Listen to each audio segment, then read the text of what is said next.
Ma'am వరుసగా ఒక 5-6 times IVF fail అయిన వాళ్ళు మళ్ళీ ఐవీఎఫ్‌కి ట్రై చేస్తే యూజ్ ఏమైనా ఉంటుందంటారా?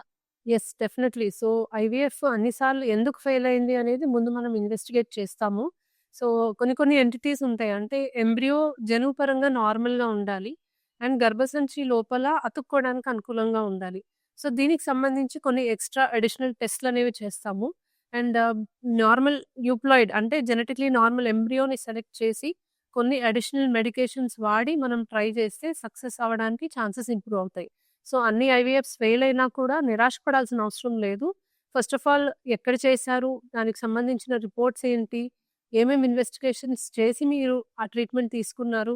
తర్వాత ఎటువంటి మెడిసిన్స్ వాడారు? ఇవన్నీ కూడా మేము డీటెయిల్‌గా ఎగ్జామిన్ చేసి చూసి నెక్స్ట్ మీకు ట్రీట్మెంట్ ప్లాన్ అనేది చెప్తాం. సో, హోప్ లూజ్ చేసుకోవాల్సిన అవసరం లేదు. ఖచ్చితంగా ట్రై చేయొచ్చు.